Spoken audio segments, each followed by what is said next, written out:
Hey guys, today's video is about a secret you were never supposed to hear. Because the ones keeping it are covered in feathers, fly silently, and can spin their heads like horror movie rejects. You've wandered into the woods at the witching hour, and now there are eyes, so many eyes glowing like headlights scattered through the branches. They're not cats, they're not ghosts, they're owls. And you, my friend, just crashed a meeting that's been happening every night for millennia. You probably won't survive this socially, but maybe you'll learn something weird on the way.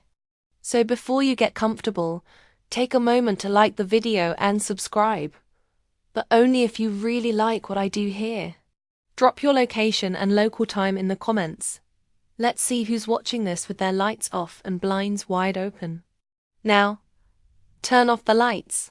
Maybe turn on the fan for some soothing noise, and let's watch today's video together. You duck under a branch WUMP too late, face full of spiderweb. Classic forest welcome. The owls don't flinch. They've been watching since you took your second step off the path. One snowy owl swivels its head 270 degrees like it's warming up for yoga. Another blinks so slowly you wonder if it's judging your entire life. And then, silence. No flutter, no hoot. Just a conference of bird-shaped gargoyles in full gossip mode. Back in 1940, Allied forces used owl imagery for stealth surveillance posters. They were the original quiet threat. Meanwhile, real owls had already figured out how to make zero noise mid-dive while still landing on unsuspecting rodents like little feathered hitmen. And you just stepped into their boardroom. The forest breathes differently now, heavier, like it's holding something back. Above you, a barn owl ruffles its feathers, releasing a flurry of dust and the faint smell of damp leaves and leftover mouse. The meeting has begun. And no, they're not talking about Hogwarts admissions. They're updating each other on the real business. Territory lines, hunting updates, nest drama, and which fox had the audacity to pee near the sycamore last Tuesday. You shuffle behind a log, trying to look like a humble shrub. One horned owl glances down like, "Nice try, bush boy." And then hoo-hoo-ho. A slow, haunting call ripples across the canopy. It's like Morse code if Morse code had serious woodland anxiety. Another joins in, replying with a rhythm only they understand. One short hoot, then a weird gurgle, then something that sounds exactly like your grandma sneezing. Apparently, owls have regional dialects. Yes, even the birds have accents. Some sound Parisian. Others just permanently sound like they've smoked for 40 years. Fun historical detour. In ancient Greece, owls weren't just birds, they were war mascots. Athena, goddess of wisdom and casual vengeance, had one as a sidekick. Soldiers believed seeing an owl before battle meant victory was on the menu. Meanwhile, the owl was probably just looking for snacks and hating loud noises. Suddenly, two smaller owls dive into the meeting. Wings out, heads tilted like anime characters mid-exclamation. There's a moment of chaos. Someone hoots too loud. A feather gets fluffed the wrong way. A literal pecking order has to be re-established. And just like that, the tree is back to its creepy calm. And you? Still stuck behind a log. Welcome to Owl LinkedIn. No endorsements, just eyeballs. You inch closer, knees popping like a bag of stale chips. And suddenly the entire tree goes silent. Owls aren't just cute murder pillows, they're apex listeners. Their facial discs funnel sound straight into their skulls like satellite dishes made of feathers. They hear your heartbeat. They hear your pancreas complaining about dinner. One snowy owl blinks twice, clearly unimpressed with your snackless presence. Now the meeting shifts topics. Predators. Specifically, the bipedal ones. You. Well, not you, but your kind. There's a grim little conversation going on. Something about night vision cameras, light pollution, and a barn conversion in Ohio, that displaced a whole family of screech owls. You hear a raspy hiss that translates roughly to, "Seriously, who needs that many fairy lights on their shed?" The vibe darkens. A barred owl recalls the tale of the Death Tree, a section of the Pacific Northwest where logging machines chewed through a nesting site in 1972. Owls fled. Eggs were crushed. Even raccoons cried. That actually led to the birth of the endangered species. Act in 73, one of the few times human guilt birthed something decent. An old female owl, feathers flecked with silver, lets out a single low hoot that echoes like a church bell underwater. The group pauses.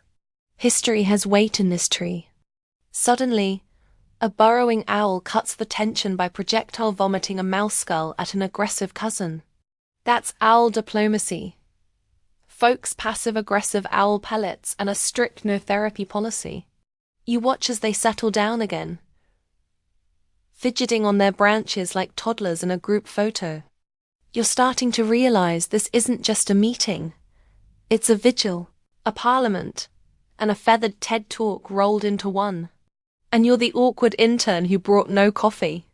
You've been crouching in the bushes so long your legs have entered a new tax bracket. But now the conversation takes a weird turn. Owls start talking about humans they like. Yeah, you heard that right. Turns out, not all feathered opinions are bad.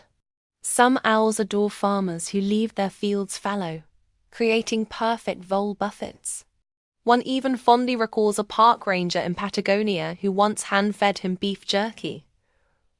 It did not go well. Feather constipation. Don't ask. The conversation flows from admiration to gossip. And now they're straight up roasting us.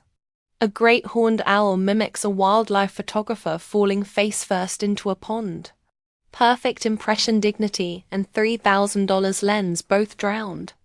Another does a terrifyingly accurate Siri voice and says, "Who is the apex predator now, Greg?" The others lose it, shaking leaves loose from the tree like a high school cafeteria food fight. But it's not all jokes and sick burns. A young owl asks about the future.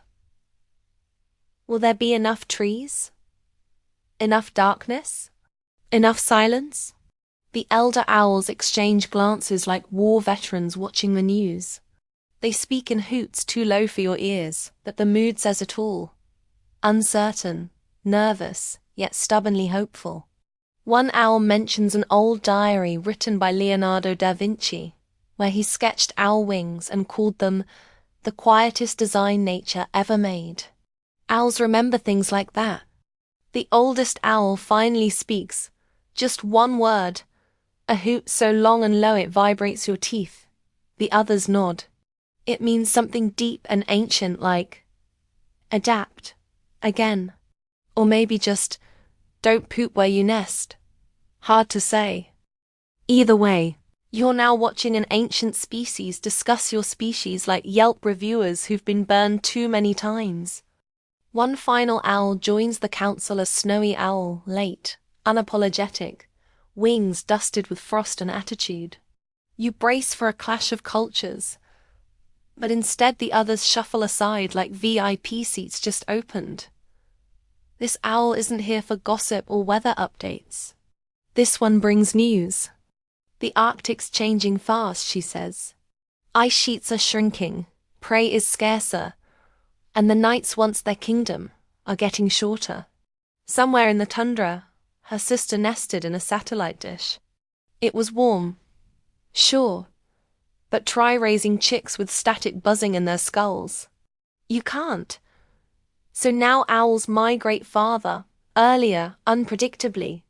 The others murmur, some skeptical, some afraid. But here's the twist. She doesn't want pity. She wants strategy. And suddenly, the owl gathering becomes a war room. They talk about rerouting flight paths, shifting diets, even sharing territories.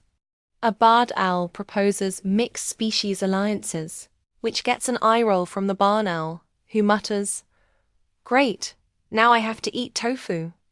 As dawn bleeds into the treetops, the meeting wraps. No votes. No speeches. Just quiet understanding. They part with tiny nods and rustle-less takeoffs, as if the wind itself is their elevator. The tree is empty now. You stretch, bones cracking, heart thumping like a guilty raccoon. You were never supposed to hear this, but now you have, and you feel different. Not smarter, not wiser, just more awake. And as you sneak back toward your house, your phone buzzes 4:48 a.m. Your cat, wide-eyed at the window, looks at you like, "What the heck did you just see?" You won't answer. You'll just stare at the sky, now blushing with morning, and know the owls are still watching, still whispering, and somehow still holding this whole mess together. Now slow down, breathe a little deeper. The night has curled back into its shell, and the trees have stopped holding their breath. You don't need to remember every hoot, every strange little joke.